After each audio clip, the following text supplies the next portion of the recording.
Are you looking to take your personal finances to the next level? Well, you're in the right place. Welcome to the Monday Money Tip Podcast, presented by I Was Broke, Now I'm Not, with your host, Joseph Sangl.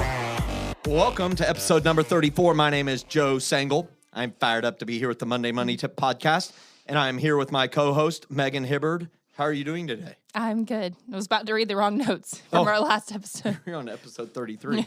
I'm an episode behind. This is episode 34. I can't believe it. So the news is out of the bag. Sometimes we record two of these in a row. Sometimes.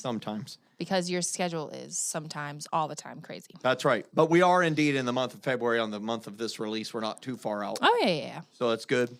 And at the time of this release, we're actually I'm going to be in Florida. Get fired up. It's going to be awesome. Sunny Florida. I'll be jealous. And South Carolina ain't bad either. I love that in the wintertime as well. Today's topic is what? All right. Today we're doing our top money questions. So we're compiling all of your top questions that you've asked this month, and we're breaking it down rapid fire style. That's right. And so we are going to be talking about lots of different topics, lots of different, all over the place. And how did we get all these questions? So people have sent them in, and I will read a few just so we know. Okay. So it could range anywhere from a 401k, APR, maybe we'll talk about that. Yeah. Maybe buying a house. So we have more questions than we have time for. Yeah. So I don't want to give them all away, but if one of those sparked your interest, make sure you keep listening. That's great. And I also want to tell everybody, we also have YouTube versions of this podcast now. So if you want to see what's going on behind the scenes, we record this and see the utter chaos that tries to get cleaned up into. It's not chaos? I think we've controlled our chaos. The first episodes, episodes like 1 and 2, maybe chaos. Yeah. But we're on 34. We're seasoned pros. Yeah, we are seasoned pros and making exactly $0 with our podcast. It is awesome. But that does lead us to an amazing moment of the podcast. It's that time again. Let's go. Now it's time to get caught up with our current money events. This portion of the podcast is sponsored by I Was Broke, Now I'm Not. Take your finances to the next level by utilizing our financial tools and calculators. Visit iwbnin.com and click on tools, budgeting templates, debt freedom date calculators, retirement calculators, investment calculators. They're all right there at your fingertips, and they are all free. That's awesome. And we really do hope you're using the free tools. They've been downloaded more than 1 million times. We want to put them in your hands and really help you advance your financial decisions. Lots of calculators there. Check them all out. Now, today in the current money events section, we are studying real estate. I like to talk about real estate. We're going to give updates from time to time on real estate. We all live in some sort of domicile, whether it be a rental house or something that we own, a condo, a duplex, a fourplex. Maybe we own big-time real estate. Maybe we own a small house. Maybe we own a mansion. I don't know. But I did want to show a couple things. I've got a chart that we're going to show. You can see it on YouTube if you want to check it out. But I want to talk about it for those listening that shows house prices. And it shows that while there was a blip in 2008, 9, and 10, and it decreased home prices by somewhere around 20%. They have continued to soar again. In fact, they're at record highs. In fact, according to the U.S. Census, and we will leave a link to this at census.gov/construction/NRS/PDF/USPriceMon.pdf. You can see the median house prices by year. And one of the things that's interesting is this data is all the way back till they started keeping records somewhere in the late 50s. And I have them shown since the year 2000. And one of the things that I see is these are median house prices. So when we're talking median, that's different from average. So do you remember this from math class, what the difference between median and average is? The average, you add them all up and divide by the number. Yep. The median is kind of the one in the middle. That's right. The median is if you line up all the numbers, you go to the middle number. So it's kind of a better representation, really. Because if you have the $8 million mansion figured in there. You got the outliers. Yeah. And so medians kind of remove the outliers. And so since 2000, in 2000, the median house price was $166,541. So this is all the expensive real estate markets, Seattle, Vegas, L.A., San Diego. Anderson's probably Anderson, an South Carolina outlier. is not in the expensive categories. Phoenix, we're talking New York City. Yeah. A lot of the big cities in Florida, Miami, West Palm Beach, those areas. That $166,000 was the median house price. Now, in 2018, the number is now $321,863. So that means they have doubled. I anticipate that cannot continue at the same trajectory. In fact, there is a flattening of that curve since 2017. And one of those reasons is because of interest rates. It's because people don't really focus on the purchase price of the home. As we focus on these current money events, they focus instead on their current money event, which is monthly payments. You see, the purchase price is irrelevant. What people want to know is how much is the monthly payment and does it fit my budget? Right. And as interest rates increase, well, then the purchase price that you can afford is less because the monthly payment reduces that purchase price so that it still fits the family's budget. And since interest rates are going up, it will cause a moderation of home prices because people aren't, the vast majority of the market is not cash buying customers. It is people buying on a 20 or 30-year note. Right. And they need it to fit their budget. So what I'm telling all of our listeners at Monday Money Tip Podcast is pay attention to both of these. You need to pay attention to what you're paying for stuff, and you need to pay attention to the monthly payment. Just because you're caring about the monthly payment doesn't mean you should not pay attention to that purchase price, because when you pay attention to both, you'll make far better financial decisions, and you'll be a person that gets the deal. You get equity. You get great growth when you go to sell. So that's it. That's it for current money events. Home prices, make sure you get a deal. Perfect. All right. Well, now we're going to share William's success story, and he's got lots of successes, so stick with me. It's exciting. Oh, my at goodness. the end. I know, right? He's killing it. Okay. So my family's first budget was not just a great start. It's turned into the best thing we've ever done in 14 years of marriage. Woo! Yeah. It showed us just how much we were wasting away on things that don't really matter. Before, we were not just living paycheck to paycheck, but we were nearly $1,000 a month in NSF fees. Do you know what NSF stands for?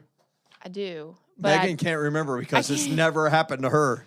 It's not sufficient funds. I wanted to say I was going for like overdraft, that kind of thing, but yeah. My wife gets monthly bonuses for her job, and those bonuses were never actually bonuses. They were basically what we were using to get back to zero in our checking account. Before the budget, we had zero savings outside of my wife's 401k. So in 1 month's time, they were able to start tithing, so 10% for the gross, wow, which is awesome, for the whole month. They only had 2 NSF fees, which is, I guess when you're used to living on that, 2 is not bad. We were not only paid bills, but caught up on the bills, able to get my wife's car AC fixed, and rented a car while it was in the shop, which that's no cheap thing. Yeah. My wife's bonus for the month was actually a bonus, and we were able to keep all the money. And they were able to put nearly $400 in savings. Yes. Take a short, unplanned vacation for the day, and currently have something we've never had before, a $500 buffer in our checking account. That's something that we'll never forget, and hopefully never have a bounce check again. So simply put, the decision to, number 1, tithe, and number 2, make a budget that we actually stick to has been the best thing for our family. Thank you for your insight and leadership in this area, William. Woo! William. And I just want to say, well done, William. I don't know what William's wife's name is, but it's obvious they got on the same page. Right. And the thing that really stands out to me here, William, and I want all of our listeners to hear, is there's power in making a decision. And I want you to know this. In your finances, when you look back over your story, you will look back at 2 or 3 or 4 pivotal moments that are truly life-altering and financially altering moments. It might be the moment that you decided to purchase a house. Might have been the moment you decided to start a business. Might have been the day you chose to sell a business. It might have been the day you chose to invest in a 401k and max it out. Whatever it is, when you look back over your life, if you achieve any level of financial success, you'll be able to credit it back to these 1 or 2 major decisions you made. And here's the hint I want to tell all of you guys. You won't always know at the time you're making the decision just how powerful it is. You just won't always know. You know, when you start investing in a 401k, you don't really know that. You hear what people say, but it all sounds made up. But when you look back at retirement and that $100 a month that you started contributing way back then has now grown to more than $1 million, you're going to be saying that was a amazingly powerful and pivotal moment. So, William, thanks for sharing with all of us your success story. We're celebrating with you, and you have encouraged everyone who's listening that no matter how bad it looks, that when you choose to take control of your finances, you can experience monumental change in just a brief period of time. So great job, William. Thanks for sharing it. Awesome. All right, so now we're going to get to our top money questions. So as rapid-firely as you can. Rapid-firely? Does that mean we're going to have viral responses? So it's rapid-virally? Virally? Virally. Yeah, that's what it is. Just go fast. These are going to be rapid-virally answers. All right, our first one is, what is a 401k? It's retirement plan next. No, a 401k is a retirement savings plan. The Canadians, my friends up in Canada, they named theirs correctly. They call theirs RSPs, which stands for Retirement Savings Plans. Makes so much sense. You know, really, it's Section 401, Part K of the IRS tax code. And guess what? 403Bs for the nonprofit sector is Section 403, Part B, and there's a 457. There's a thrift savings plan for military and government employees. Simple IRA. All of those are pre-tax investments. They're generally the same. And it's in line with rungs number 6 and number 8 of tax advantage investments, 15% and 30%. That's into tax advantage investments of the I Was Broke, Now I'm Not ladder. Yep. Download yours today at iwbnin.com/ladder or buy a copy of iwasbrokenowimnot.com. We teach it. And then you're generally able to deduct annual contributions to your 401k or IRA. You can deduct them from your taxes. It grows tax-free until you withdraw the money. And you have to pay taxes as you withdraw the money during retirement. And it's subject to something called RMDs. So those of you in your 50s, 60s, pay attention. At age 70 and a half, RMDs are required for these 401k and similar type of investments because the government will force you to distribute part of your retirement plan so that they can begin taxing it. There's an alternative to the 401k called a Roth IRA, Roth 401k, etc. And they're post-tax investment vehicles. In Canada, these are called TFSAs, tax-free savings accounts. Makes more sense to me. It does. Why but don't we've we named do that? ours after Senator William Roth, so it's called a Roth IRA. And at retirement, the money is able to be withdrawn tax-free, and it is not subject to required minimum distributions. There you go. Which makes them a wildly effective vehicle for maintaining tax advantages well into the later years of your life. And so I recommend both. Do one or the other.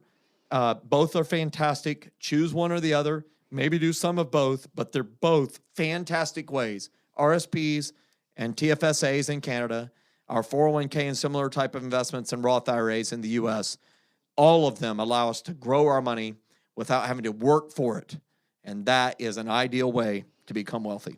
Awesome. All right. What is an APR? And how do interest rates work? That's a great question. A lot of people see it's this percent interest, this much APR. The interest rate is simply how much interest is being charged on a loan, how much interest you will be paid. The APR includes all your other costs related to borrowing, including points and, borrowing fees.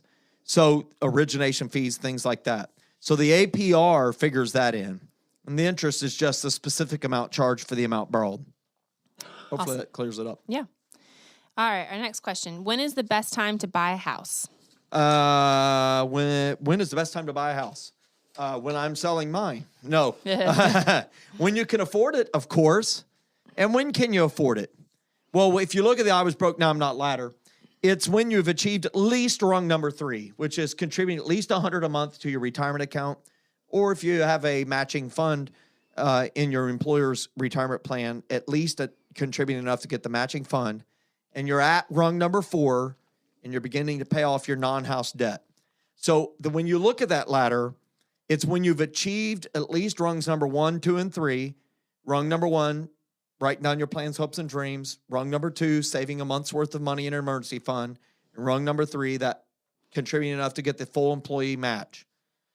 Then you're working on debt. As long as you're working on debt and you don't jeopardize rungs number 1, 2, or 3 here, and if you're watching this on our YouTube episode, we have the ladder shown here.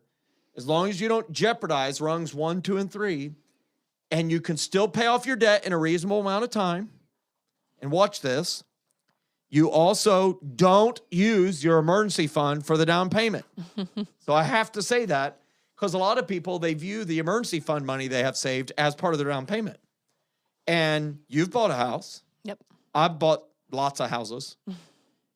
They have emergencies, do they not? Houses come with lots of emergencies. And name some of the issues you've had with your house, maybe. So the water heater went out. That's no fun. You're going to fix that. That costs money. The air conditioning went out naturally in the summertime. Perfect. The dishwasher broke. Had to buy a new one. Let's see what else. Toilet broke. I remember something about the backyard needed something done to The backyard, get drained. we put French drains in. Did that cost money? Or did they do that for free? We did. Well, we did it. Very proud of we did that. That's awesome. But it costs money to put in like piping and the drain and all that. You got to dig the trenches and put it in. So here's the deal. If you use your emergency fund to pay the down payment, you're setting yourself up for an immediate financial disaster because you're going to get in that house and something's going to go wrong. It just is. I don't care if it's a brand new home and it's going to cost you money. And if you don't have an emergency fund, you're going to be in trouble in a hurry. So the best time to buy a house is when you can afford it, of course. And we recommend that your house payment does not exceed 25% of your take-home pay. So that's just your house payment. That does not include taxes and insurance that might be included in escrow. So think about that for a minute. If your take-home pay is $4,000 a month, your principal and interest mortgage payment should not exceed $1,000. And of course, it can be more. Many people do have more. Right. But the more you have in debt on that house, the more you are going to eat, sleep, and breathe that house. You're not going to be able to have any vacations. You're going to be against the wall all the time financially. And so I really want to strongly encourage you, keep that house payment at a quarter, 25% of your take-home pay or less. You'll thrive, you'll prosper, you'll build equity, and you'll be on your way to the joys of home ownership. Perfect. All right, next question is, what is a pension? What is a pension? What is a pension? That's a great question. It's kind of an old word. It used to be offered through a lot of employers. A lot of employers do not offer it now. But it's really, as defined, it's money that's placed in trust for future benefit. And generally, it's a defined pension benefit plan. And what that means is it pays a defined and secured payment at a future date to you. And in many cases, your surviving spouse, should you predecease him or her. So government employees have this. Many teachers, firefighters, police officers, people that in civil servants that serve governments, serve in those type of institutions, have pensions. That pension pays that predictable amount of money. And upon death, though, here's the big difference between that and our first question of the day, the 401k retirement savings plan, is generally upon death, the payment ceases.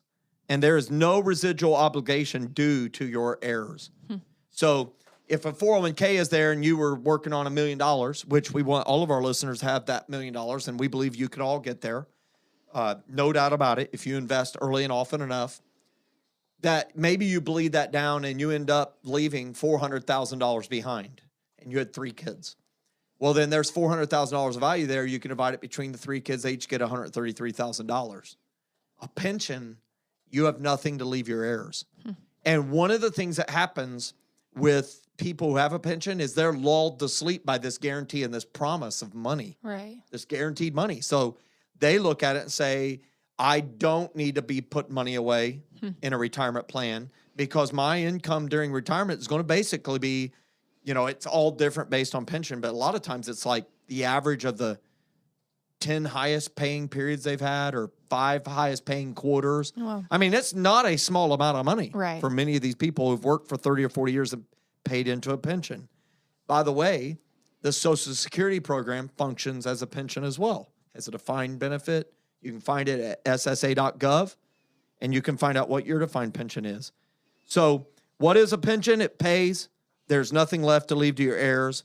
It's great because you can count on it. It's generally government protected. It's hard for companies to rate it. There's been issues in the past where companies have done it. That's why they put in place protections for employees. And so the big deal now, though, is to think about, hey, leaving an inheritance for your children's children. So it's very important that you put money away for that. All right, our next question. How do I invest in stocks? We get this question a lot. It's a great question. Yeah. It is rungs number 3, 6, and 8. So rungs number 3, 6, and 8 are all about investing.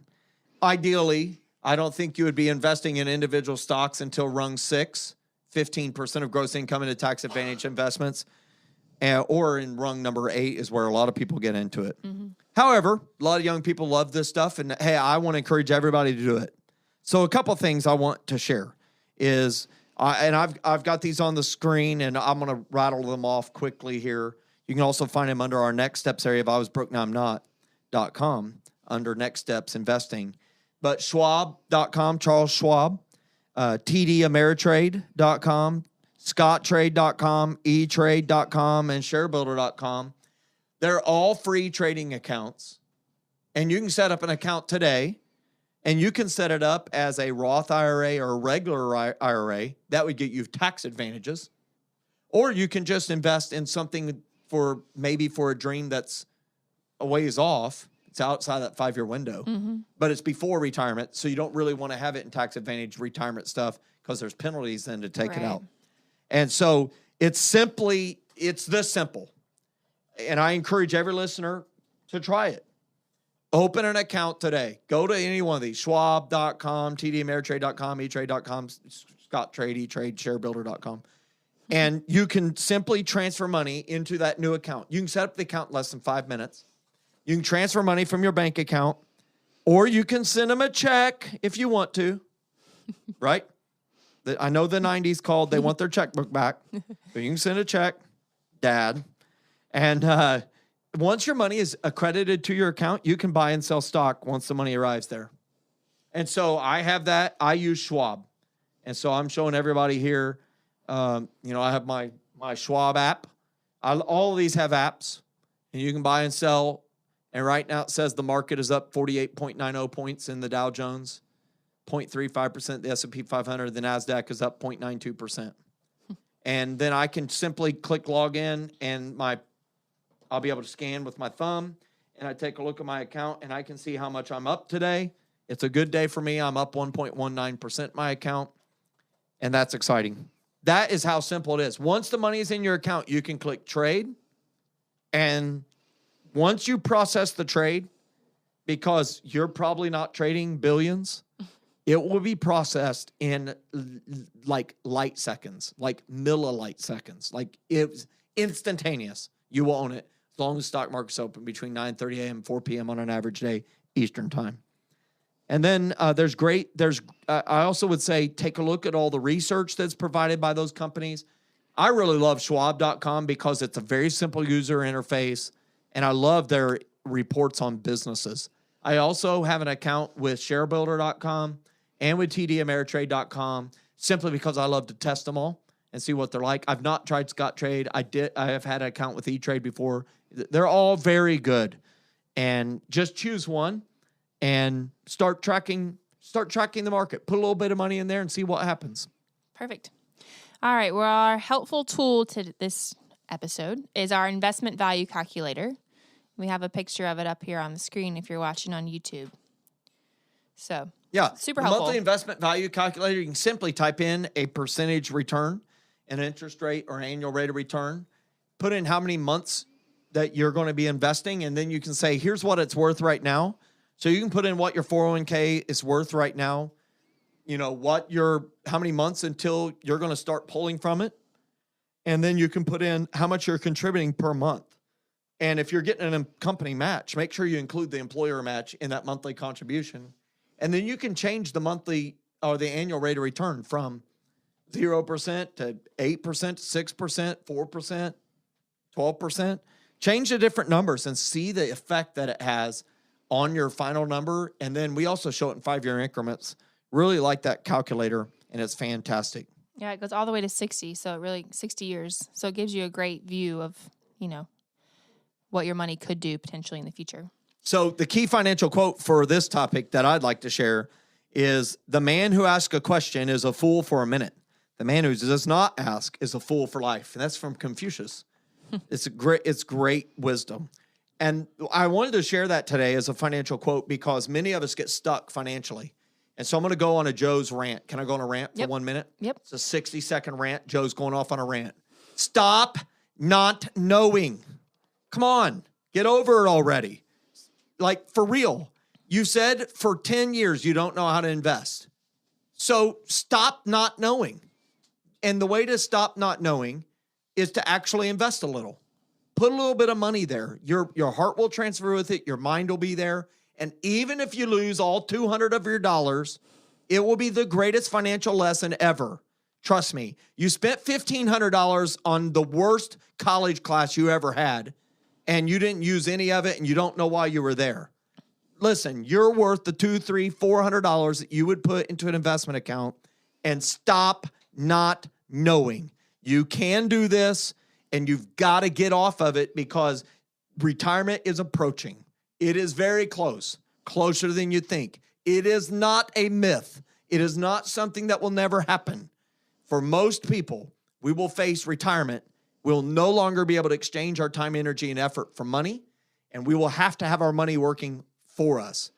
Those who learn the rules of investing will be empowered to live the retirement they never dreamed of, and that is Joe Sangl's rant out.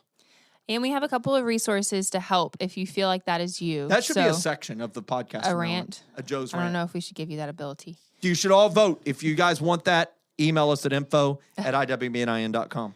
But our helpful tools and resources for that, we have an ebook for $2.99. So it goes over the 5 basics of investing, breaks it down super simple and easy. And if you want more information, Joe's written a book called Oxen, the key. Yeah. Yep, the key to having an abundant life. And you can get that as well on our store. So a couple of great options for you. On your blog, you've written a lot of stuff about investing. There's lots of options out there. So on our next podcast episode, so it'll be episode 35, crazy. Our topic is 15 words that describe budgeting. So we're going to be talking all about budgeting and sharing those 15 words that describe budgeting. You can see which one you feel like you fit into. And That's going to be a fun episode. Yeah. So if you like today's episode, please help us get this podcast to other people who could benefit. You could do this by quickly rating our podcast and leaving us a review. These ratings and reviews will help us make our podcast better for other listeners. And on the last Monday of the month, so we did this last week, and we're going to be doing it again the end of this month, we're going to be answering your top money questions. So if you have questions you want answered, please email us. You can email us at info@iwbnin.com, and it could be featured on the podcast. And if you've implemented one of our tips or you have a success story, please share it with us. We would love to hear those as well. Awesome. Yeah. So can't wait for that next episode. Can't wait to hear your success stories. Have a productive week. We'll see you next week with another Monday Money Tip. Thanks so much for listening to this episode of the Monday Money Tip Podcast, presented by I Was Broke, Now I'm Not. If you enjoyed today's episode, please leave a review and subscribe. And for more great content and to stay up to date, visit iwbnin.com. We'll catch you next time.